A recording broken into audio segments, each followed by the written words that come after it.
Hey Matt, thanks for coming on my show today. Hey, what's up, Breezy? Thanks. I'm glad to be here.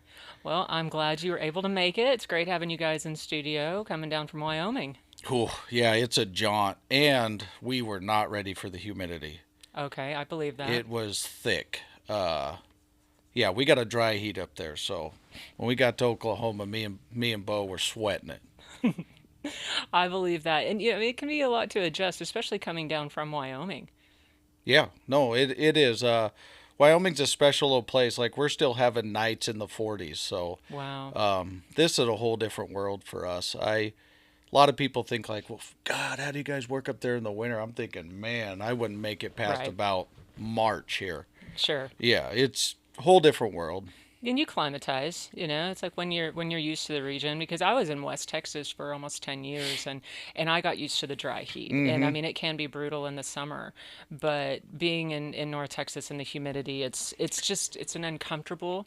Ugh, yeah, I don't know if it's the same for girls and boys, but like I got hair on my body, so when I get damp, it ain't good. Like Mm, it's, I don't know if it's a different thing, but I do not like being in the humidity. okay, yeah. It's strange for me. It probably has some similarities, but yes, some Yeah. differences also. So, Yeah. but your business, your company is in multiple regions now, and not just in Wyoming. You guys have expanded. Yeah, no, we kind of follow the trend, and then we get customers that are interested in us helping out wherever we can. So, yeah, it's all over the place, hot, cold, middle. But do you visit all of your locations, or are you working in Oh all yeah, of them yeah, actively? yeah. I don't know about actively. Like I don't spend months on end at any.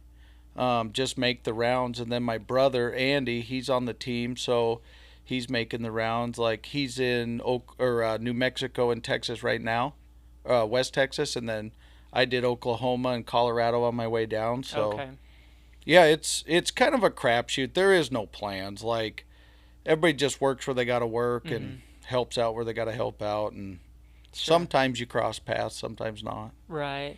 Well, in being in the different regions that you are now, has that been challenging as the company has grown, or was that a natural progression? Well, there's challenges to it. I mean, I don't know if I can pinpoint any that just were deadlocks, but it's natural. You have to force it sometimes. Sometimes it just happens. I don't know. It's there's no real playbook. It's when the customers get there and the employees are willing and there's some people step up to management roles and they want to play a better part. You kind of got to let it play out. I mean, you get to forcing it and it can get tricky. Sure. Yeah.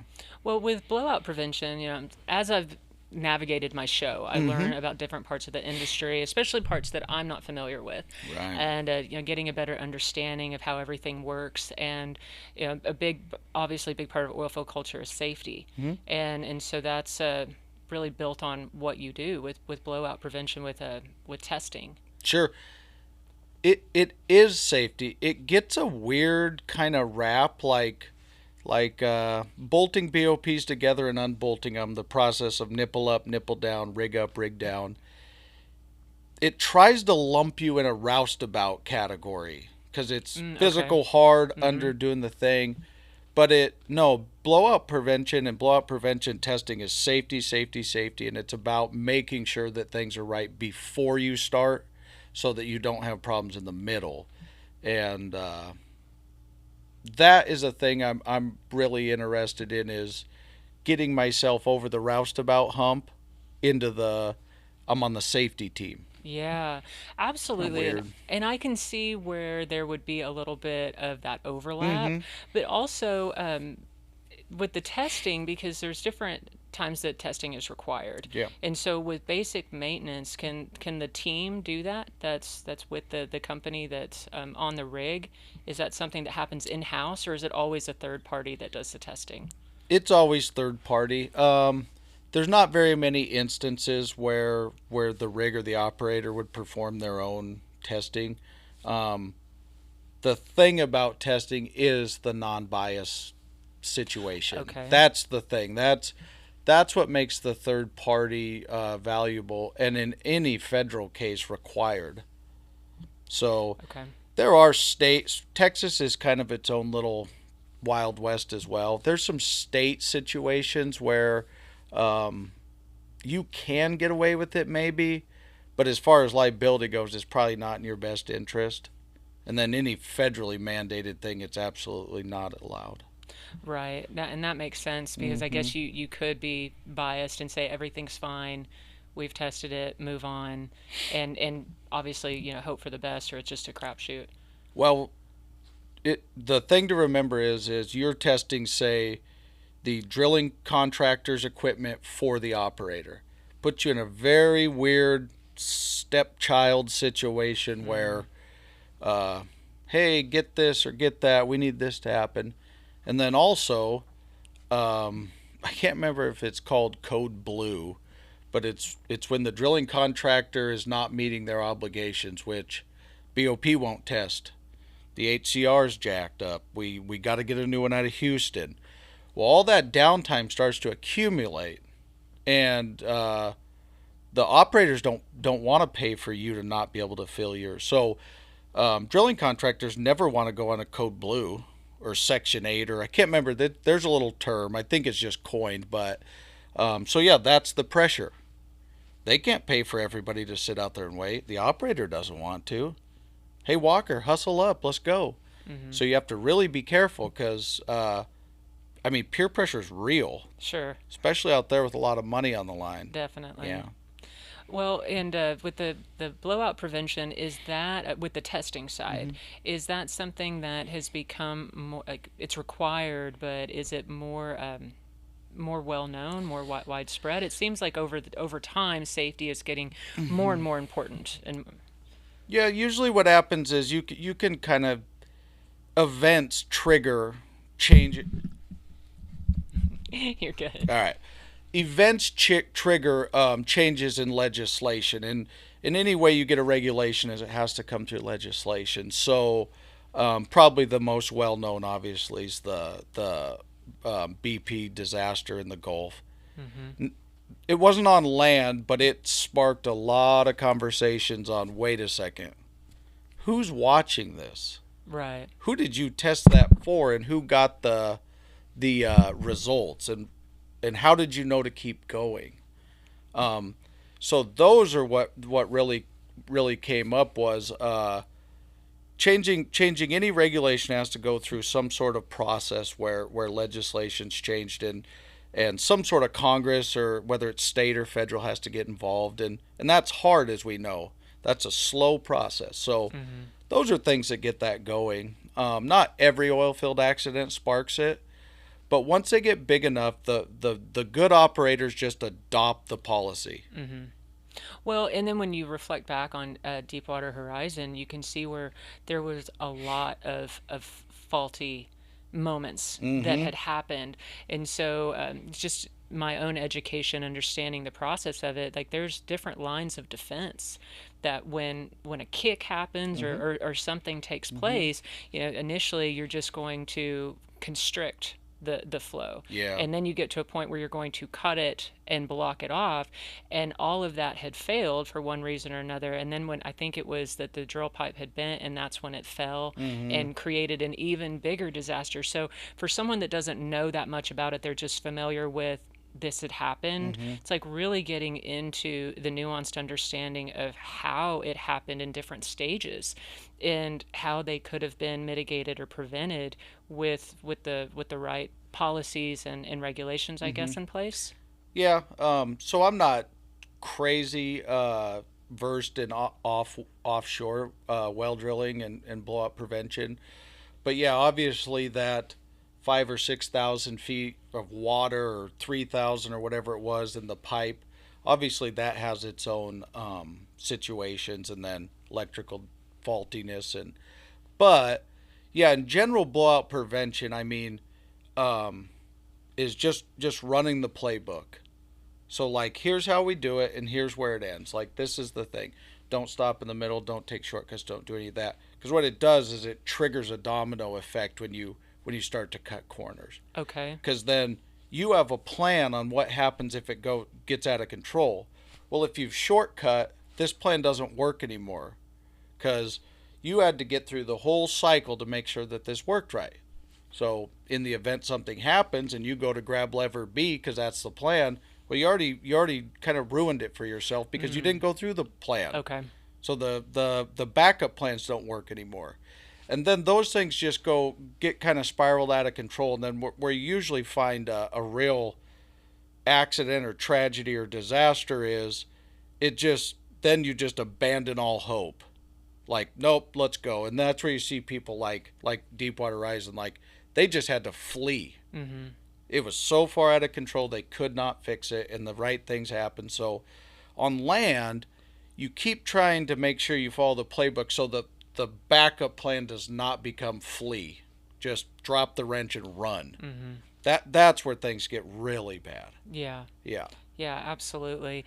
Well, when you started Walker Inspection, it was after the Deepwater disaster?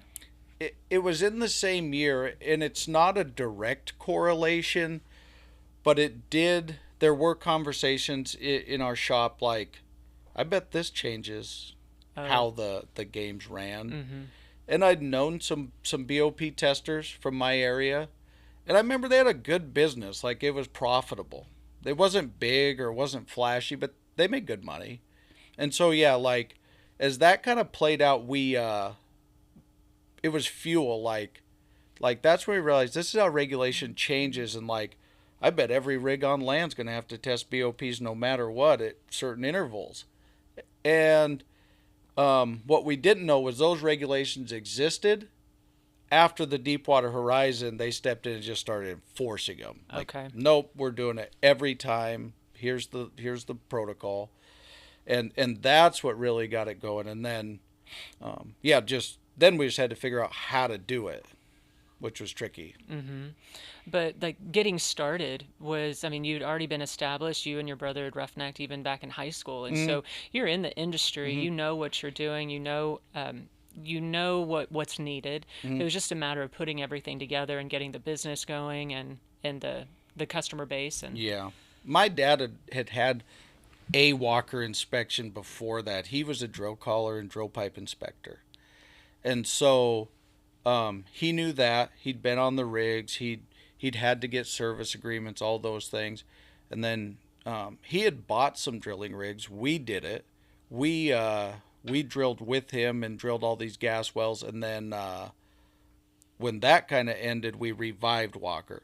But we were not interested in drill pipe inspection. We wanted to do this testing situation on the rigs and the completions.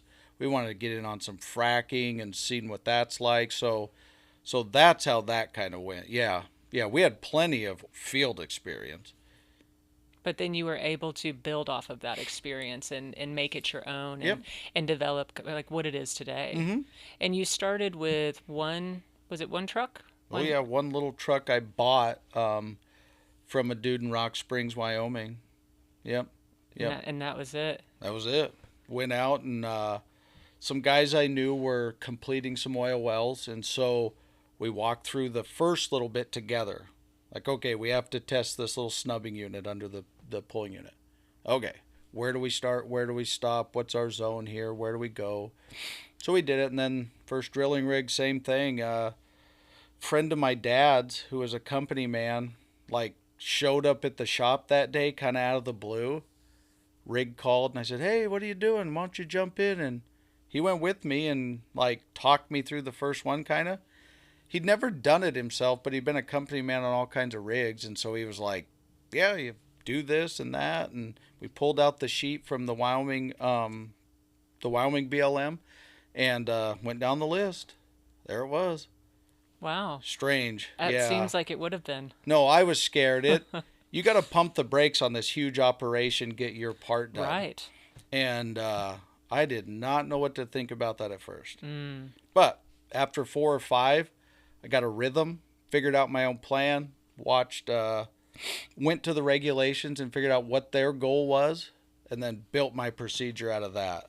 Okay. Yep. So you were still able to, like, I mean, you're making it your own, you're learning as you go, but it's like you already have the knowledge, you're just putting it together and what works for you. Yep. Yep. Once you get rolling, you got to figure out how to because you have to get it done a little quicker each time. You have to get efficient. If you're testing a BOP and you start at the lower end and then jump to the top and go out to the choke, just takes a long time. Nothing's in direction. Nothing flows. So once you figure out how to fill the BOP up and then test your way out of it, that's Okay. how you get it to go quick. There's an order of operations that just seamless. Some guys without the experience, you jump around testing different parts of the rig and the BOPs and stuff, and you got to test back to the mud pumps. And if you don't have a cadence, it can really just take a long time. Sure. Yeah. Yeah, I could imagine that.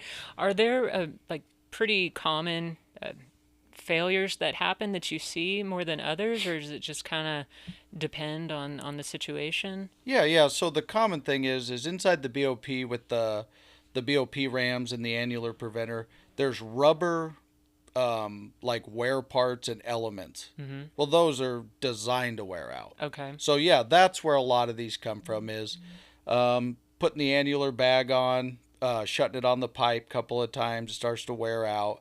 The pipe rams, they start to wear out on the rubber pieces that go in and make the actual seal. Um, where ring gaskets are put together with nuts and bolts, those always, if you didn't get them torqued right or you torqued them off kind of lopsided, those will always fail. Um, Never really the components, like, you don't get a warped spool very often, or you don't get a BOP that's washed out. It's always usually the parts that are designed to wear. Sure. It's Okay. just taking the time to fix them once you figure out that it's worn. Mm-hmm. Mm-hmm. Yeah, that makes sense because again, with the testing and just the maintenance over time, it that if you're seeing like you have your procedure in place and if it's Mm-hmm. some of the basic components Mm-hmm. that are always wearing out, you know what you're looking for, and then you have your repair strategy, I'm sure, in place as Yeah, well we too. got it on us when we come out. We got the new rubber goods for the Rams. We've got ring gaskets. We've got studs and nuts. Like, yeah, it can't get out of control too far. We're gonna fix it on the fly, or we got a test last time, but it was starting to deteriorate. So Okay. like when we come back, first order of business is pull this open, fix those Rams. Okay. Yep, that's done. And if you can get with your customer and they're constantly using you and you're not fighting job to job with competitors, Okay. then you're putting a plan together where you're stocking their goods Mm-hmm. and you're just showing up, and last time this was a kind of a problem, you could see it emerging, and today when we get there we're just going to knock that out, Mm-hmm. or on rig Yeah. move. Yeah, I mean, because that's something that you see across the board in the industry. It's when when contractors are working together, operators are hiring the same contractors, you do get a rhythm of how you Mm-hmm. do things. But if you're always hiring someone Oh yeah. else, it's like there's something that's going to it seems like it's always going to fall short. Whether, well, we have a new operations manager, or Yeah. my salesperson's not answering, or I mean, you've Yeah. got all these different people. It's like if everybody can depend on each other and you have that rapport and relationship built, you can do better business. But I think also it's like a matter of everybody like knowing what you do, Hmm? that you're the best. Again, like the conversation I had with Bo, That's it's my like opinion, obviously, but I think it's plenty of people's. I think so too. I think that I mean you guys are recognized and Yeah. reputable, Yeah. and you show up, and I mean you're going to be the first one there, and you know that like you're I mean just even your tagline, it's 24/7, you Mm-hmm. call we go. Mm-hmm. I mean you're all about actually doing the work, Yeah. and some people they may have a good business, but like they're not quite there with the operation. It's not strong, it's not Yeah. steady. You don't have the team built, or you Mm-hmm. don't have the plans in place, and so there's a lot of things that can hinder delivering that quality service. Yeah. And you have all that. I think we have a superior service, and it's because of the amount of attention it gets. And then too is it's sometimes in testing, what you'll find is high pressure testing, because it is a little more than just BOPs. When you're out on completion projects, or you're testing during bond logs for wireline, and to make sure that you get a good read, and you can do the flow lines from the wellhead back to the tanks. There's a lot, so I kind of high pressure testing it because you can skin it a lot of ways. Um, but a lot of big companies think that it can be a product line. Like, oh, we got fishing tools and pulling units and rentals and testing. I do not believe that to be the case. I think it's important enough that if they can't put some guys on it and leave them there and train them and let them run a program, it can get messy when you grab the shop hand real quick to go out and test because you're short-handed. Yeah. Not for me. Right. No, we're gonna do it right. You're gonna get checked off, and if you're sloppy, you're gonna get dusted. Yeah. Yeah, absolutely. I mean, you got to have those standards, especially with the like what's on the line Yeah. with BOP. I mean, obviously we've seen what can happen and we know what we're trying to prevent. So it's really important to have that attention to detail and always be delivering on the same quality of your service. Yeah, it's not like time after time. Like it gets repetitious, right? Like you'll drill 1,000 wells without even the hint of a problem. These things happen in people's everyday life. Like if the problem never shows up, you stop to acknowledge it as a problem. And about Yeah. the minute you do, like say you're not wearing a seatbelt. Hell, I've drove all over the United States with no seatbelt. There it Yeah. is. Judgment Day shows up in a funny way.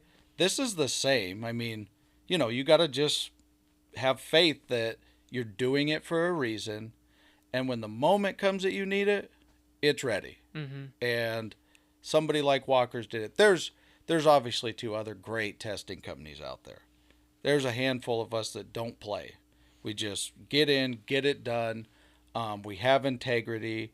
And even at the highest levels, like if we're getting intel that we don't like or it's not meeting up with our mission, we'll stop and, hey, maybe we're not great partners for each other. Okay. So there's a handful of us. Like I'm really confident in the community, and that there's a lot of rigs getting tested every time to a maximum potential. That is what I like about it. And the ones that aren't playing the game right, they do get weeded out. So probably like anybody, Sure. any company. Well, and over the years, you've acquired a few companies. Have they been BOP testing companies? Yep. I stay right in my lane. I bought some in Colorado, some in Wyoming. It's usually a way to access a market that I don't feel I want to like go set up shop in, do all the research, build some trucks, find some men. If I want to access a market quicker, and I think then I can enhance on what's there, that's how the merger or the acquisitions have showed up. One of my last ones in West Texas it wasn't exactly like that. It was kind of actually mutual with a competitor. They were looking to exit the space because it was a product line for them. And I was looking to gain some market share there. And we decided that we were good for each other in that respect. And still to this day, their new business line requires testing, and we hold that for them. Oh, We okay. take care of all that, and we've got a really good relationship. So that was cool because they were smart enough to know you just can't let any monkey behind the wheel of this thing. And they didn't search us out. We had been chatting, but we determined after time, like, okay, we're the right people to take it. Right. And they thought so too. Yeah. And is there certain areas in the regions that you're in where you have more customer base? I mean, obviously the Permian is Yeah. bigger, but is there a demand in certain regions where? Yeah, different regions. Some regions don't have quite the competition. Like when you get up to Wyoming, there's not people beating the doors down to test BOPs because the geographical space, the weather, and then there's not a lot of activity. I mean, we get jacked up over 25 rigs. So you don't have to compete as hard, but the hardness gets made up on, oh shit, it's 3.5 hours out to the rig one way. The interstates are closed because there's plenty of things to make it hard. Competition just isn't exactly one of them. Okay. Permian, West Texas, when I got here in 2018, there was 52 pressure testers. Wow. Yeah, I wouldn't have expected it to be that high. sure. And a lot of them, not all of them, deal in drilling rig BOP. Like that's kind of for the big boys. You have to want it. You have to go do it. You have to get on board.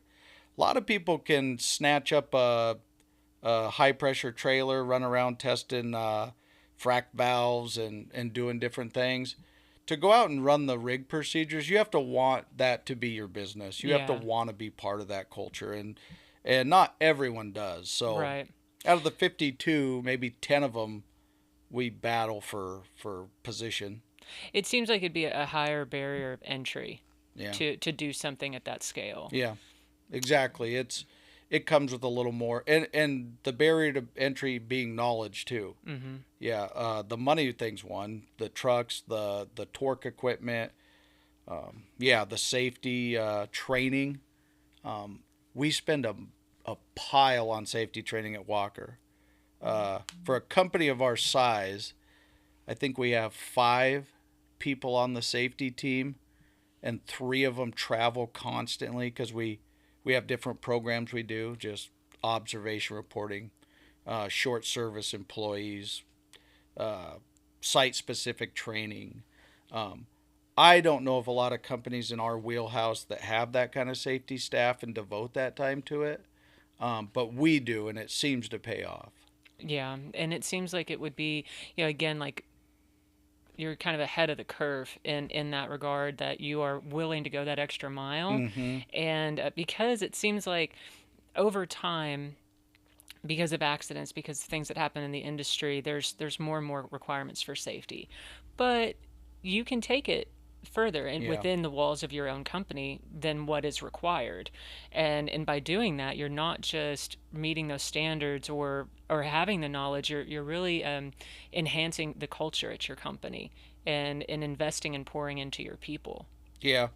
I see it as an investment all the way, and then on the safety side too is the employees do notice. They gripe up sometimes because we got some online portals. You got to get in and keep knocking down all your steps and get your Oh, trainings. right. But when we get audited by big operators and we get little awards and they say, okay, we're going to hook you up with some more rigs or some more work, they feel pretty good about it. Like, oh, maybe that was worth it.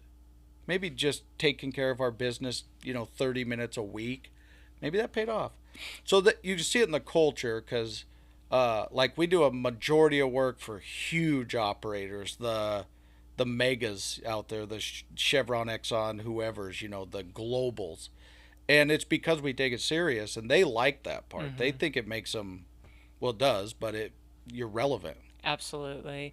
Well, and I think it's good for operators to know when they have contractors they can count on, Hmm. and people that they don't have to worry about or question. Sure. And like having that confidence and assurance that you are going to take care of it, that they can focus on other things, because that's, I mean, they have large scale Huge. operations. Yeah. And so it's like you can't be worried about things like that, especially when the investment in a company like Walker is paying dividends for the safety of their employees and Yeah. the people that are on the rigs and the equipment and everything that goes along with Hmm. running their operation. And so it is very important, but I always think it kind of circles back to being known and being known for what you do and doing it well Yeah. is going to separate you, because especially in the Permian, a lot of times you try and go for the cheapest or the quickest Yeah. or the first available,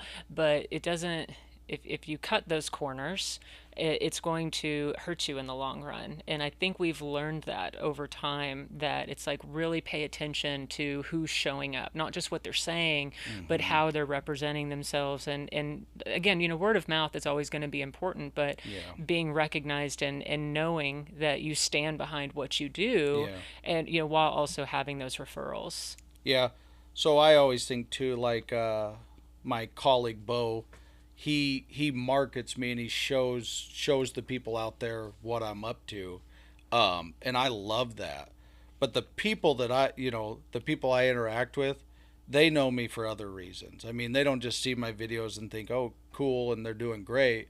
Those guys making those calls have worked with me, and they're just even sometimes as unorthodox as my style may seem, or I don't get hung up on really weird things like appearance or how I don't know. I don't have time for it. They know to call. They're suit and tie guys, but they know, hey, if this shit's gonna get wild, let's get Matt and his guys over here. Sure. They, we've worked with them. They just do it, and yeah, like you mentioned earlier, instead of worrying about how to discipline the vendors when they don't do the stuff they're supposed to, maybe if we get Walker, we'll just work on solutions. Right. When Walker catches their people jacking up, they'll discipline them. Mm-hmm. They'll work that out. Right. We don't have to. Yeah. And so that's a tactic. I mean, and it's a tactic because I don't want to be embarrassed for my company. Like, hey, we got to go in again today and get our. Yeah. No, I'll slap those wrists back here. And when I show up, I'll have the dudes. They'll be ready. They'll be hungry. The equipment will be there. I'll already know what to do. Mm-hmm. So that's some things I like about being me and having Walker. Oh, that's definitely something to be proud of because I mean, as I've worked in the field and I've worked for different companies, I've been a part of those operations Yep. where the whole company is getting reprimanded Yeah. by the operator. Yeah. And everybody's just looking for like, who can we blame it on? Who's the lowest person out here? Who can we throw under the bus? Or how, like, what excuse Who's can we not make here today? right now? Yeah, who's not here right now that we can, kind of Yeah. give the brunt to? But like we're beyond that, and a lot of it I do think is because there's way too much out there on social media. There's way too many ways to be exposed. That if Yeah. you're not the best, or at the if you are the worst, like people are going to know, Yeah. and you're not going to get hired anymore. Like you can only operate like that for a short time, Yeah. and there are short timers in the industry that where they get in and get out. They take what they can. They're flying by the seat of their pants, the skin of their teeth, every single project, every job. And that reputation gets built, and before you know it, well, that company doesn't exist anymore. It's like they their- just dissolve. Yeah, it's like their plan. That's the plan. Get in, get the money, go. Mm-hmm. Like, whoa, what about your integrity? Say what? That's not part of the plan. Not part of the plan. I actually, I do multiple things. Like at Walker, like I always. So I got some guys that work with me a long time, and one of them's name's Randy, hard hitter. He's been with me since the first day, and I always tell him I used to. I don't have to anymore. But like, dude, we could pour concrete, test BOPs. We could trim trees. We could, if we're together and we have the mentality, we can do anything actually. Mm-hmm. Because like work ethic, integrity, and then your commitment to whoever you're serving, it doesn't really matter what you do. We Right. just happen to pick BOP testing, Mm-hmm. and we've stayed on that trail, and it's worked, and it seems like, man, they really got lucky. I don't know. We just did what they asked us to. We didn't back talk, and we didn't back down, and Right. here we are. Yeah, no, I mean that difference is it's very black and white because people that show up because they've got the agenda of I don't really know what I'm doing. I'm here to make the money. Don't live here. Yeah, it's like you have two different mentalities. And I mean, yeah, you can kind of fall in the middle, I guess, but yeah, really the extremes are the fly-by-nighters that aren't invested in the knowledge anyway. They're just trying to make it to the end of the project, like not even worried about if the project's going to be profitable or not, but just before like all the invoices are sent and anybody can realize that, hey, this project's losing money, it's like, well, you might already be down the road. And so it's real easy to get in, like weave in and out like that. But to be so steady and consistent and be known for what you do, I think you could replicate that and do some other kind of service if you wanted to. Sure. And because it does come down to that foundation that's built and the commitment of staying in it. Yeah. And that can be challenging, the ups and downs, the ebbs and flows of the industry. But if it's something that you're passionate about, that's needed, and it's a skilled position, and Yeah. it's not something that you just get it. You're not just swinging a hammer. You're not Yep. just a hand. It's not just, oh, we're gonna, like you said, it's like clearing a road, or you can trim trees, pour concrete. There's a certain amount of skill that goes into all of that, and very skilled. I've worked with a lot of civil crews also. Yeah. But you can get away with not knowing a lot in things like that. When Yeah, it comes good to leader and a few hands, you can get a lot done. you can get a lot done, but with any kind of testing where these are regulated and mandated, and you've really got to have your boxes checked, like to be committed to that with that level of integrity. It sets you apart even more. Yeah. I know some things that these talks have happened in my office before, and even with some of my colleagues out on the rigs and things like, man, I don't know about East Texas. There's 10 of you guys out here trying to test. I don't think we do the same thing. So like, well, no, I'm here. I don't know what they're doing. Right. I don't think we do the same thing. Yeah, they test BOPs, but like, I have a strange feeling about the way I do it and the way my guys do it and how I operate. And I used to say this thing to some of the hands like, how do you pick a manager? Well, I manage it till the right guy rises. The cream always rises to the top. Mm-hmm. You get a group of guys and you're working and going. I'm the manager because I pay the bills. I'll watch the guy. He'll naturally find his way. Those guys will start listening to him. I'll start peeping in his ear, giving him some leadway or some headway, and then he'll be it. Then I'll start to mold him once he knows that he's a guy. Well, same thing over here. Like, Walker will generally rise to the top just because, A, we're going to do it right. We got fair prices. We got really good hands. We follow the rules. And then we have like a staying power. Like, it may take longer to get all the jobs we need, but part of the fight is show up for 6 months, can't get any rigs, peel out and go home.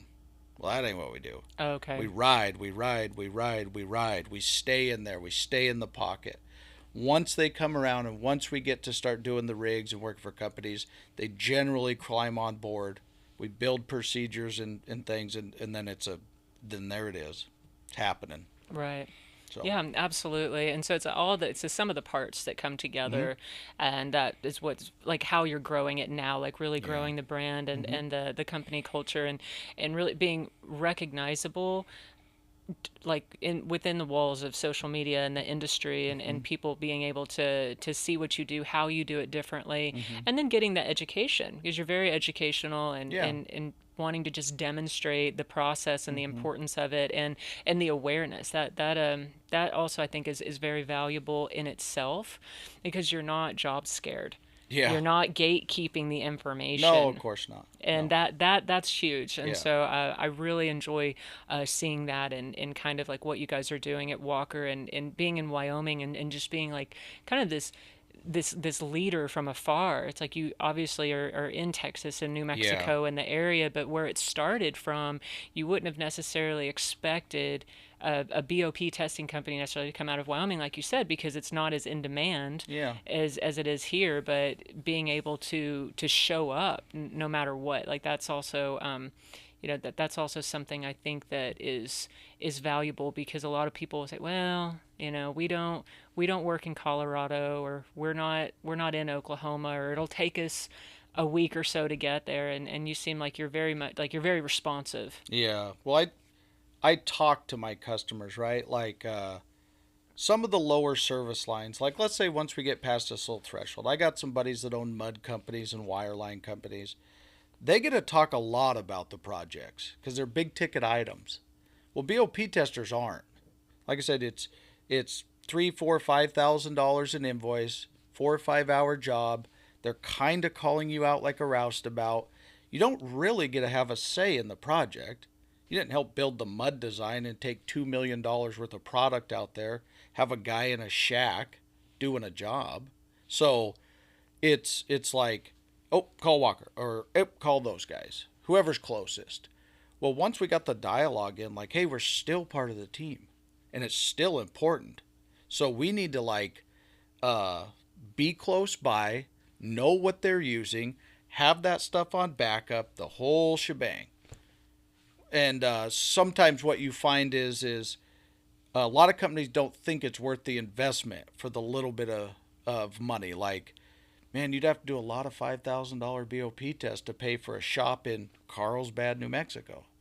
You're right, but I plan on doing a lot of BOP tests. Okay. So Yeah. that's how I kind of think of it too. And that talking to your customer and not just like in the oil field too. You probably remember this or experience this.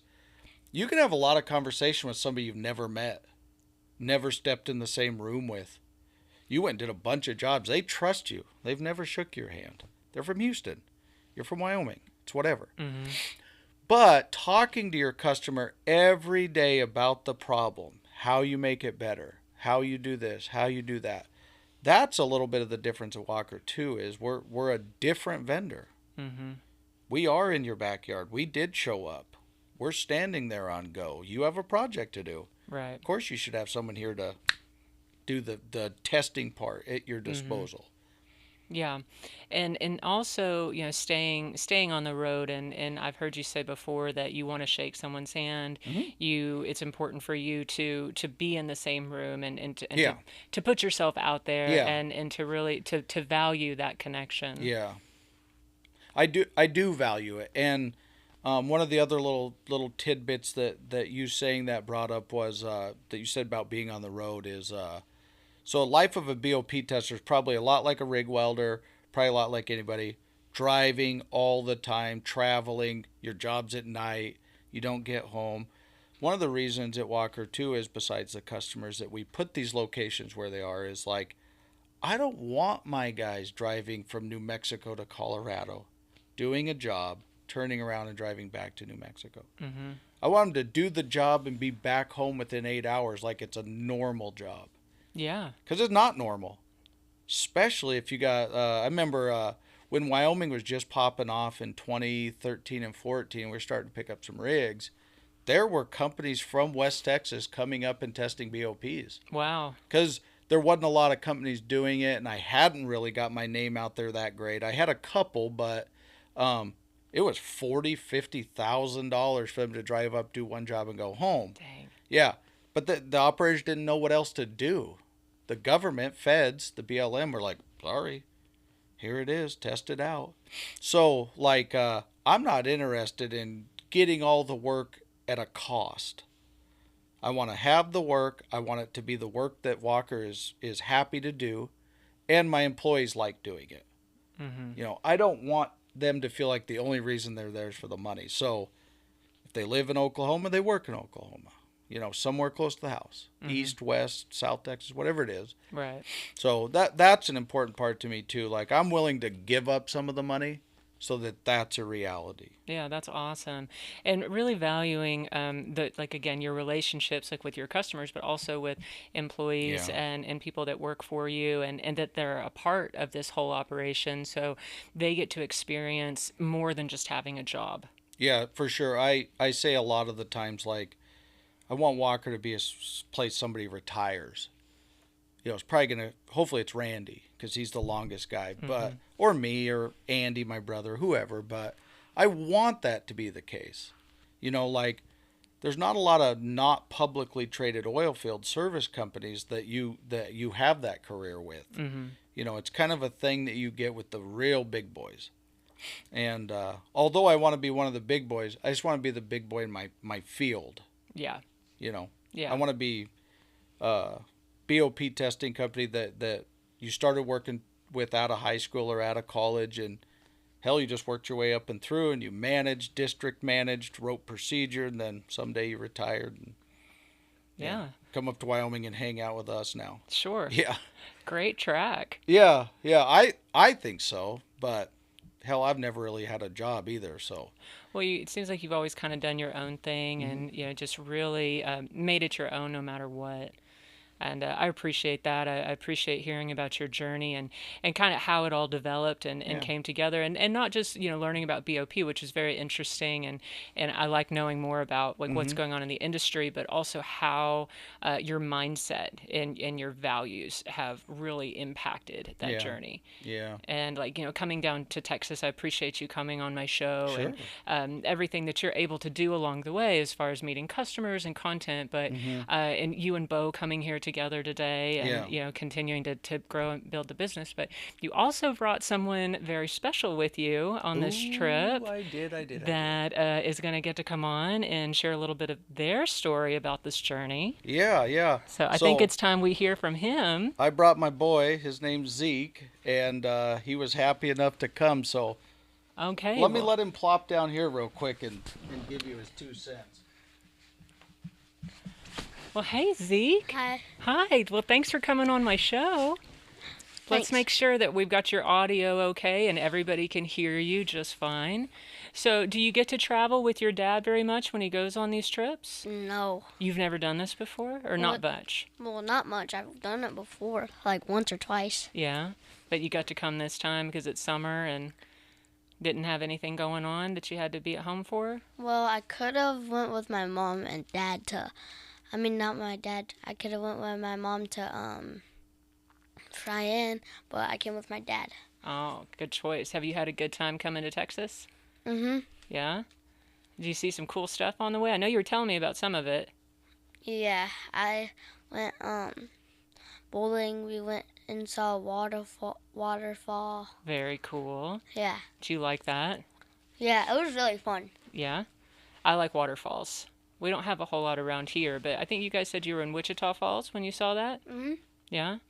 And then I think you said you saw an armadillo. I don't think he was alive though. You saw a dead armadillo on the side of the road? Yeah. That's funny. What else did you get to see on your way down? Well, not really much. Just the open land. It's a long drive, huh? Mhm. Yeah. And then you were telling me that you guys went bowling last night. Oh yeah. That was fun. I hit no strikes, no spares. I only hit like 20 of them for the whole time. The whole time I was there. Okay. Well, so you didn't get to knock them down, but that was still fun, and you took out a couple of them. Yeah, it was fun for the most part. Yeah. Well, cool. So what else have you got going on this summer? I don't know. See what comes up? Well, yeah. But well, I know what we're gonna do this summer. Okay, what are you going to do? We're gonna go to Salt Lake City, Yeah? and other than that, my dad's probably gonna make us do yard work around. Oh, okay. Got to do some chores this summer too, huh? Mhm. Well, what else would you like to do? You got to come to Texas with your dad. You guys are going to go to Salt Lake City. Do you play some sports in Wyoming? Mhm. What do you play? I do wrestling and basketball. Wow, wrestling and basketball. Which one's your favorite? Wrestling. Wrestling? I want to do soccer. Okay. Is that an option coming up, or are you just thinking about wanting to do it? Well, I'm pretty good at it. Okay. Well, that's a good start. Well, when I was with my dad playing in the backyard, I kicked the ball through his legs and he fell on the ground. Really? Dang. I guess you could say he's not that good at soccer. Maybe not. Maybe he's good at other things. He's good at VOP testing. He is good at BOP testing. I enjoyed talking to him. What'd you think about listening to your dad get interviewed like that? I mean, it's kind of funny. It's kind of hard not to laugh. Right? Like seeing him like that when Mhm. you're used to seeing him at home. Mhm. It's really cool, though, what he does with his company and everybody that works there, huh? Mhm. Well, at work, all he makes me work, and then most of the time, I go sit probably in Bo's office or my dad's. Okay, so you get to see everything, though, like at the shop and in the office, what's happening? Well, it's cool because since my dad owns like the pumpkin patch, Mm-hmm. since he owns it, we can help out. But when like you're just a customer, you can have the fun time, you know. Oh, yeah. And then if you're just working, you have to put up all the pins. There's a lot that goes into it, huh? Yeah, It's not just getting to see all the pumpkins. especially getting in trouble. Oh, and then you're getting in trouble too. What are you doing? Well, at the pumpkin patch, there was a bouncy houses, and I was doing backflips on them. Oh, And and you're not supposed to do that. yeah, I got like 3 warnings. Dang, okay. You weren't learning the first time. But it's Yeah. fun doing stuff like that, huh? Well, like backflips on like a bouncy house and a trampoline. That's nothing. Oh, yeah. But when I did it on hard ground and I landed it, that was hard. Oh, yeah, I guess I could see that. That Because would there's be no harder. bouncy stuff. There's nothing that's helping you bounce. Mhm. I gotcha. Well, it sounds like you got a lot going on and you're having a good time with your dad and Bo on this trip, and you got to do some fun things down here in Texas. I'm glad you got to come in the studio today. What do you think about all this? It's really cool. I don't think I'll ever be in one of these again. Awesome. Unless I'm like my dad's age. Okay, maybe in a few years then you might see something like this. It is really special though. Everybody says that when they come in. It's a lot of fun getting to interview people and learn about the industry and kind of how everybody lives their lives. Everybody's different. Well, Well, you know how my dad works for the BOP testing and all that? I want to work at, like, what is it? I want to work at, there's a trampoline park in Flight Zone, in Gillette, and it's called Flight Zone. Oh, that sounds fun. I want to work there because you get the money. Okay, yeah, that You is get that that's dough, bruh. important. Well, that sounds like a great place to work then. Maybe you'll get to do that. Mm-hmm. Awesome. Well, Zeke, I've really enjoyed talking to you, man. Thanks for coming on my show today. Welcome. Awesome. And thank you, everybody, for watching Power of the Permian. We'll see you next time.